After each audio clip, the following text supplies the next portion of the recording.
Hola, buenos días. Mi nombre es Paula López, soy médica pediatra, especialista en adolescencia y en esta oportunidad les voy a hablar de los trastornos de la conducta alimentaria en la adolescencia. Los trastornos de la conducta alimentaria son patologías de la salud mental asociadas a una alteración en la ingesta de los alimentos y en la imagen corporal, cuyo origen es multifactorial, se asocia a factores biológicos, psicológicos, familiares y socioculturales. Según la clasificación del DSM-5, podemos hablar de anorexia nerviosa, bulimia nerviosa, trastorno de atracones y trastorno de la conducta alimentaria, no especificados y especificados. La prevalencia de los trastornos de la conducta alimentaria puede variar en función de la clasificación que se utilizó en el estudio o de los países donde se realizó. En los países occidentales, la anorexia es la tercera enfermedad crónica más frecuente en mujeres jóvenes después de la obesidad y el asma. La prevalencia de la bulimia es del 1 al 3%, superior a la anorexia, que es del 0,5 a 1%, y los trastornos de la conducta alimentaria no especificados pueden llegar a una prevalencia del 3%. Es mucho más frecuente en mujeres que en varones, con una relación 9 a 1 o 10 a 1, y este último dato corresponde a un estudio realizado en Capital Federal en el año 2010 a adolescentes, mujeres y varones de escuelas secundarias, donde se detectó que el 14% de las mujeres y casi el 3% de los varones presentaban algún desorden de la conducta alimentaria. Como mencioné en la definición, los trastornos de la conducta alimentaria son multifactoriales.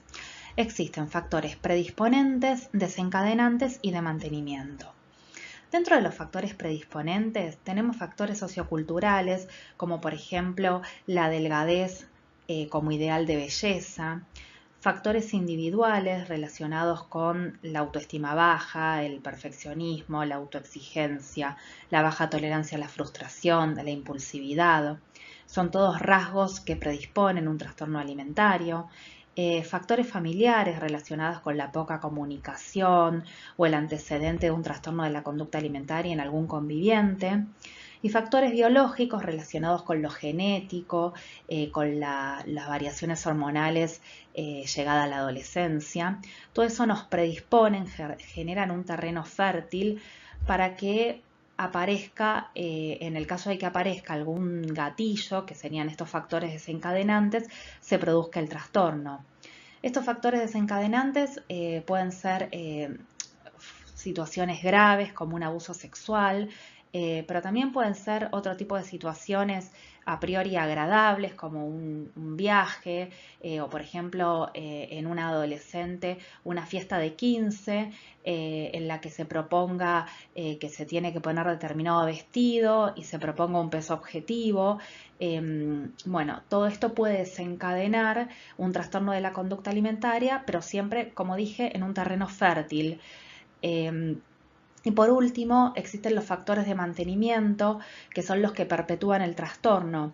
Esto tiene que ver con la escasa red social, las dificultades en el manejo de los conflictos, muchas veces determinados rasgos de personalidad, y este circuito que se genera cuando un adolescente restringe mucho la alimentación, entonces se produce el atracón, posteriormente la culpa por este atracón y el vómito, y esto genera un circuito que es difícil de cortar. Según el DSM-5, la anorexia nerviosa presenta restricción de la ingesta que conduce a un peso corporal significativamente bajo. Las pacientes presentan mucho miedo a ganar peso y si no lo manifiestan, porque muchas veces lo ocultan, tienen un comportamiento que interfiere con el aumento del peso y tienen una alteración en la forma en que se perciben. El peso influye mucho en su autoevaluación y niegan completamente el peligro de no alimentarse o de las conductas para evitar el aumento de peso. Existen dos tipos de anorexia, la del tipo restrictivo, que tienen la dieta, el ayuno o el ejercicio como forma de control de peso, y la de tipo compulsivo purgativo, que intentan controlar el peso a través de los vómitos o el uso de laxantes, diuréticos o enemas. Quizás los vómitos pueden llegar a generar confusión porque muchos asocian los vómitos con la bulimia. Hay que tener en cuenta que en realidad tanto la anorexia como la bulimia puede tener vómitos, pero lo característico de la bulimia son los atracones, que es lo que no está en la anorexia nerviosa. Dentro de los síntomas que puede presentar la paciente con anorexia, se ve mucho el dolor abdominal, la constipación. Son pacientes que siempre tienen las manos frías, que suelen tener mareos, caída de pelo, calambres, cefaleas, piel seca, hipotensión, amenorrea.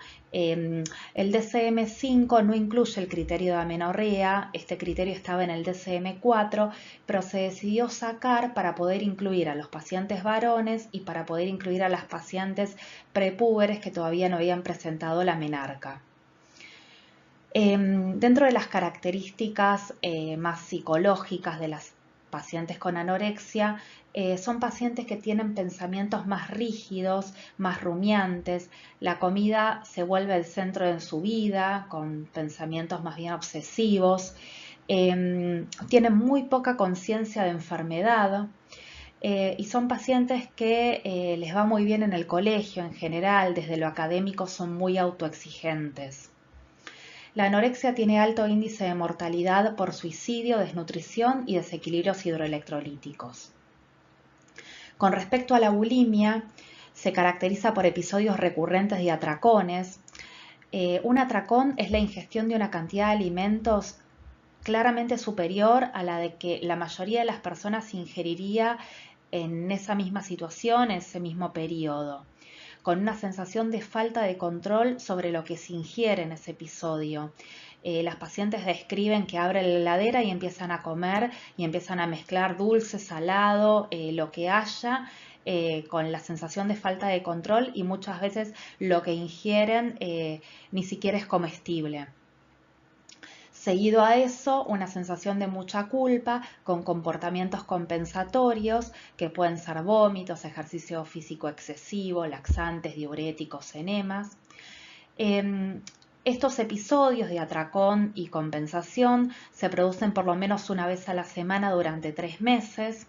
Esto, por ejemplo, también cambió entre el DSM-4 y el DSM-5. En el DSM-4 el criterio eran 2 veces por semana. Bueno, en el DSM-5 se bajó a 1 vez por semana durante 3 meses. Y nuevamente la autoevaluación, al igual que la anorexia, se ve influida tanto por el peso como por la imagen que devuelve el espejo, ¿no? Dentro de los principales síntomas clínicos, estas pacientes característicamente suelen tener un peso normal o inclusive sobrepeso. Suelen tener muchos problemas de erosión dental o muchos síntomas relacionados a la presencia de vómitos, como la hipertrofia parotidia. También pueden tener irregularidades menstruales y la muerte puede producirse por desequilibrios hidroelectrolíticos o desgarros a nivel del esófago o rupturas gástricas.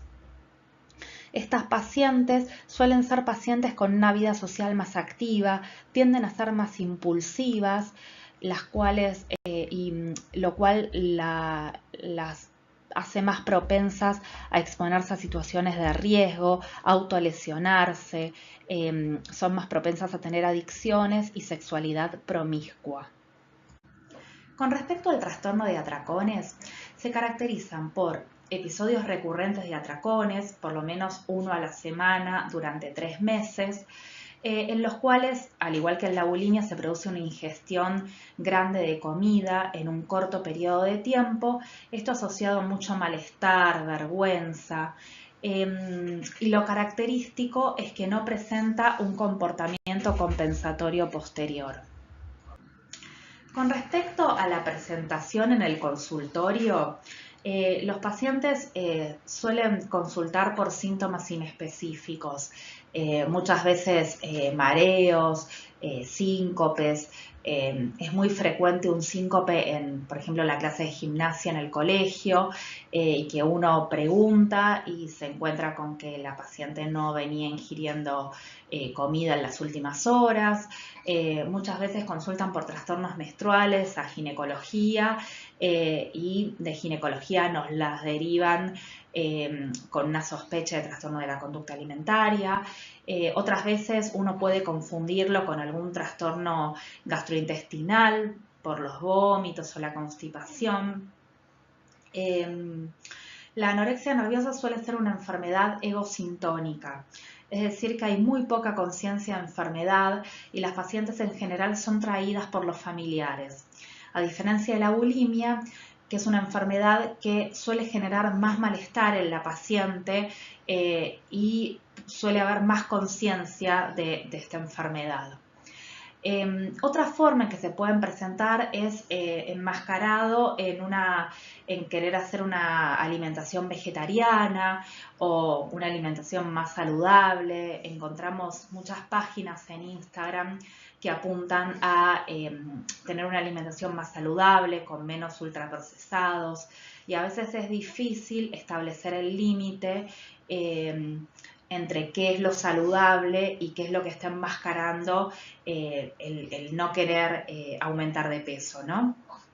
Y otras veces puede pasar que se presenten con largas horas en el gimnasio, digamos, con un exceso de actividad física. Esto está bastante asociado también a los varones. Bueno, y esto también puede ser una forma de presentación de las pacientes o de los pacientes, ¿no? Al examen físico podemos encontrar signos que nos orienten a un trastorno de la conducta alimentaria. En la piel, si hubo descenso de peso, podemos encontrar flacidez, podemos encontrar el lanugo, que es la presencia de un vello muy característico en la zona de la espalda. Podemos encontrar el signo de Russell, como vemos ahí en la segunda foto, que es la presencia de callos en la parte de los nudillos de las manos, en las pacientes que se provocan el vómito metiéndose los dedos en la boca.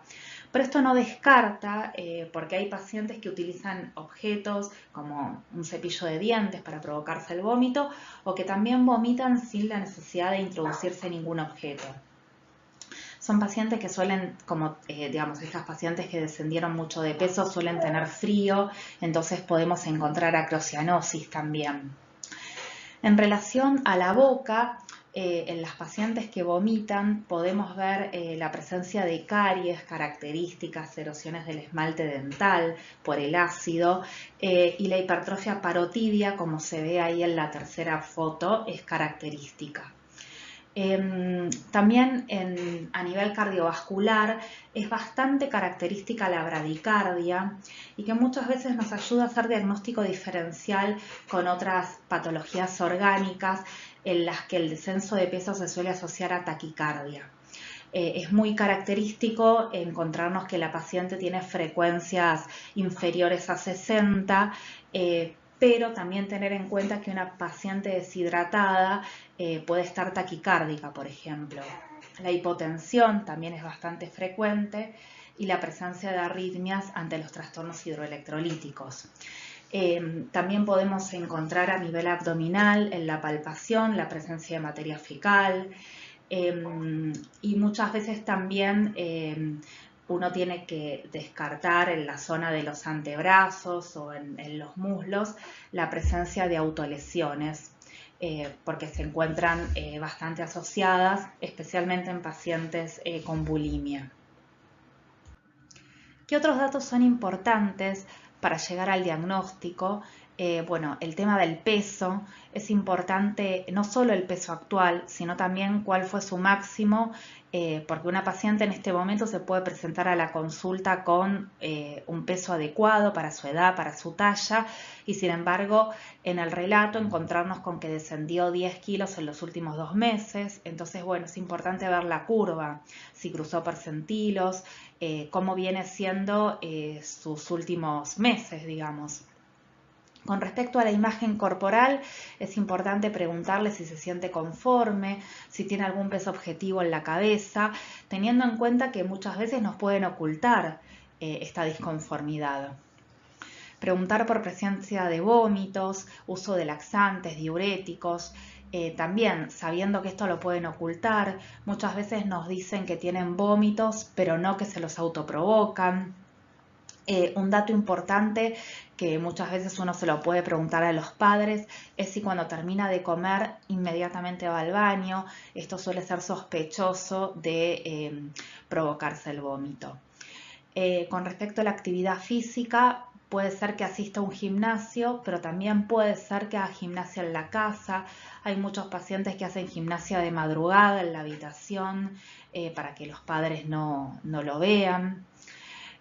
Con respecto a la menstruación, como expliqué en el DSM-5, el criterio de amenorrea se retiró, pero es importante indagar si hay amenorrea, porque bueno, también nos ayuda al diagnóstico. Digamos, la mayoría de estas pacientes cuando descienden mucho de peso tienen alteraciones menstruales. Preguntar cómo se alimentan, preguntarle al paciente y también preguntarle a la familia, porque la mayoría de los pacientes nos van a decir que se alimentan bien, que comen todo el plato, y cuando uno le pregunta a la madre, por ejemplo, que lo acompaña, nos dicen que no, digamos que son muy selectivos, que tardan mucho en comer, que retiran pedacitos de grasa y separan y finalmente terminan comiendo muy poco. Y bueno, y con respecto a la catarsis también muchas veces se asocia a constipación por la falta de alimentación. Entonces, bueno, todos estos datos nos ayudan a llegar al diagnóstico. Una vez realizada la anamnesis y el examen físico, muchas veces es claro que se trata de un trastorno de la conducta alimentaria y otras veces no es tan claro y uno tiene que descartar otro tipo de patologías orgánicas. Es importante conocer estos diagnósticos diferenciales. A nivel digestivo podemos tener una enfermedad celíaca, una enfermedad inflamatoria intestinal que pueden presentar síntomas de dolor abdominal, descenso de peso. Hay muchos reportes de asociación entre enfermedades autoinmunes y trastornos de la conducta alimentaria y de predisposición, ya sea, digamos, de trastornos de la conducta alimentaria que predisponen a enfermedades autoinmunes y viceversa. Por lo tanto, hay que estar muy atento a esto. Siempre que uno tiene un paciente con descenso de peso, vómitos, bueno, tener estos diagnósticos en la cabeza, ¿no? Conocer el síndrome de la arteria mesentérica superior o compás aorto mesentérico, que como vemos en este gráfico, la arteria mesentérica superior sale de la aorta abdominal y en ese ángulo es por donde pasa la segunda porción del duodeno, que normalmente ese ángulo se mantiene abierto gracias a la grasa mesentérica, pero cuando hay un descenso de peso importante, independientemente de la causa, esa grasa mesentérica puede desaparecer y ese ángulo comprimir, hacerse más agudo y comprimir al duodeno, entonces manifestar como síntoma los vómitos tras la ingesta. Y esto puede pasar independientemente de la causa por la que el paciente descendió de peso, y son vómitos que se producen tras la ingesta pero no son autoprovocados. Y esto se diagnostica a través de una ecografía, pero uno en general lo tiene que aclarar, pedir medición del ángulo como para descartar este compás. Es importante conocer esto. También como diagnósticos diferenciales, el lupus, las enfermedades mixtas del tejido colectivo, que pueden generar también síntomas de descenso de peso, cansancio, inapetencia. Vamos a ver en las próximas diapositivas que nos podemos valer de los exámenes complementarios para ayudarnos con el diagnóstico diferencial.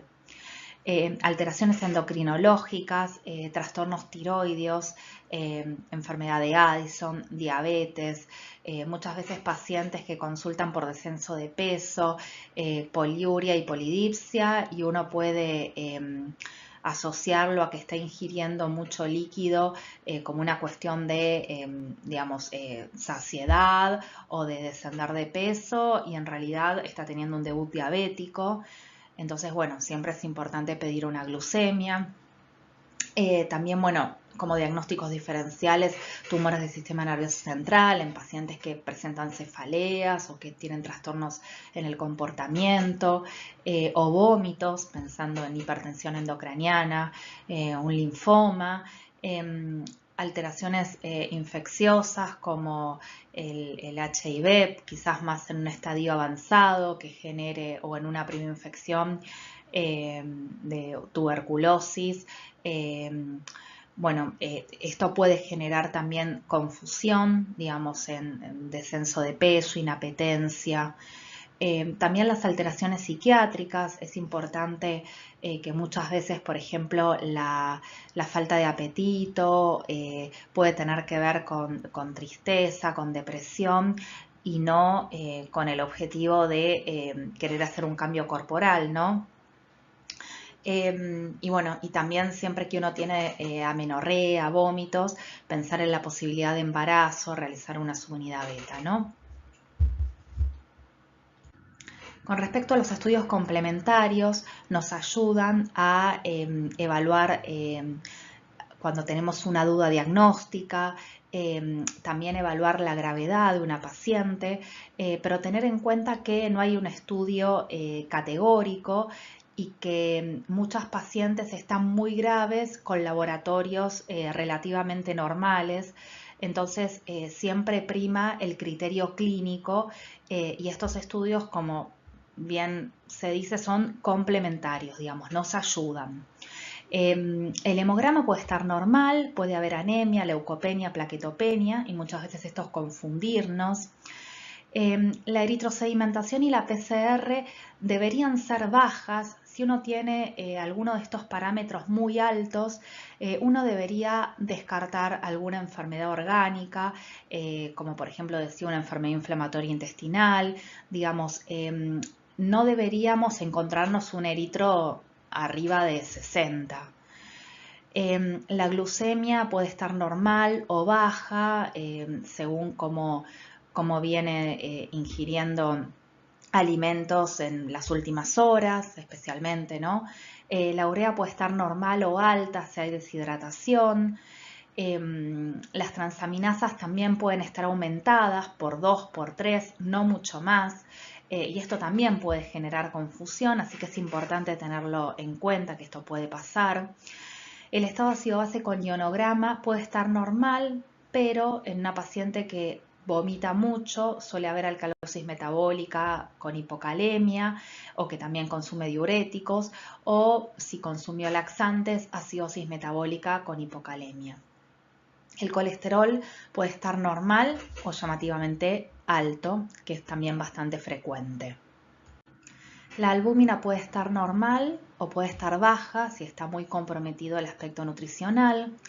La amilasa suele estar alta si hay vómitos por la fracción salival, y para diferenciarlo de una pancreatitis podemos pedir lipasa, que debería estar normal.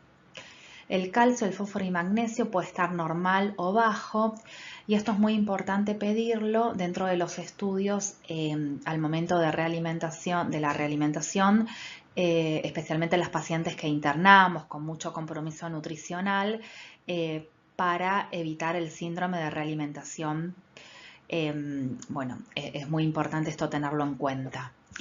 El perfil tiroideo, la TSH debería estar normal, y la T3 puede estar baja, y la T4 también puede estar baja, y esto se denomina síndrome eutiroideo enfermo.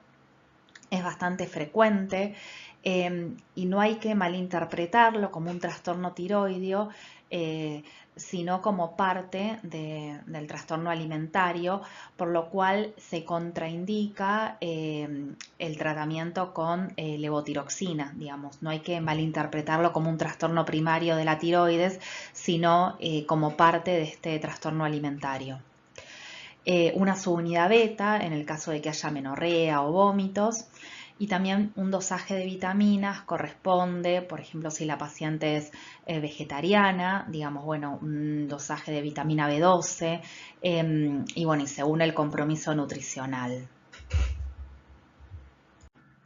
En el electrocardiograma podemos encontrar trastornos de la repolarización o prolongación del QT, especialmente cuando hay alteraciones hidroelectrolíticas, o la bradicardia tan característica, pero bueno, es importante en el caso de que tengamos una bradicardia descartar que no haya un bloqueo, por ejemplo. Si se realizara un ecocardiograma podemos hallar un prolapso de la válvula mitral. En el caso de que tengamos un paciente que tiene algún cambio del comportamiento, muchas cefaleas o vómitos, por ahí es necesario realizar una tomografía de cerebro para descartar una masa ocupante, y podemos encontrar en aquellos que tienen una desnutrición importante atrofia de la zona cortical. Y por último, tener en cuenta que si hay amenorrea más de 6 meses, sería importante realizar una densitometría ósea. Los criterios de internación son la desnutrición severa, las alteraciones cardiovasculares, frecuencias cardíacas menores a 40 a 45 latidos por minuto, tensión arterial sistólica menor de 70, arritmias, pacientes que vienen muy deshidratadas o con alteraciones hidroelectrolíticas que no se pueden corregir por la vía oral, la negativa a alimentarse, el fracaso del tratamiento ambulatorio cuando hay descenso de peso persistente. Muchas veces son pacientes que vienen realizando un tratamiento ambulatorio y que en algún momento se decide la internación por algún criterio clínico o alguna situación como por ejemplo una ideación suicida que puede poner en riesgo a la paciente, y bueno, y se piensa la internación como una estrategia o porque realmente ya no se puede sostener más porque, por ejemplo, la paciente no se quiere alimentar y viene el acompañante adulto, ya sea la madre, el padre, y nos plantea al equipo que no lo puede manejar en su casa, y bueno, son situaciones que ameritan la internación. En relación al tratamiento, tener en cuenta que son patologías muy complejas, que llevan mucho tiempo, son difíciles de tratar, con muchos altibajos. El abordaje sí o sí tiene que ser realizado por un equipo interdisciplinario, mínimamente comprendido por un médico clínico o pediatra, pediatra, un nutricionista, especialmente en los casos de desnutrición grave, cuando se requiere internación, colocación de sonda nasogástrica, y un especialista en salud mental, seguramente un psicólogo, pero muchas veces también se necesita un psiquiatra cuando es necesario medicar. La modalidad de tratamiento puede ser ambulatorio, hospital de día, internación. Esto va a depender de las características del trastorno, de la gravedad, del acompañamiento de la familia, y esta modalidad también puede fluctuar en función del momento en el que se encuentra el paciente. No hay un psicofármaco específico para el trastorno de la conducta alimentaria, sino que se va a medicar en función del síntoma, si lo hubiere, o del trastorno comórbido. Algunas generalidades en relación al tratamiento ambulatorio: se indica la realización de 4 comidas, desayuno, almuerzo, merienda y cena, que estas comidas se realicen en familia, que haya algún adulto que supervise qué es lo que come el paciente o la paciente, que trate de generarse un buen clima, que se eviten las discusiones. Se indica una sobremesa de 30 a 45 minutos, especialmente en las pacientes en las que se sospecha que pueden vomitar. Entonces se le pide que vaya al baño antes de sentarse a comer y que después realice esta sobremesa para asegurarse la ingesta. Se suspende la actividad física, especialmente cuando hay mucho compromiso de peso. digamos, se explica que esto es por un tiempo, digamos, pero bueno, también se le explica a los padres que es importante que supervisen que no realiza actividad física en la casa, esto que les contaba en otras diapositivas, que hay pacientes que hacen actividad abdominales en la habitación de madrugada. Bueno, esto es importante también supervisarlo, ¿no? Y bueno, muchas veces se indican suplementos nutricionales en función de los laboratorios, los déficits que se puedan encontrar, pero bueno, esto se va a ir adecuando en función de cada paciente. Bueno, les agradezco mucho la atención, espero haber sido clara. En la siguiente diapositiva les voy a dejar la bibliografía que utilicé y que pueden consultar. Muchas gracias.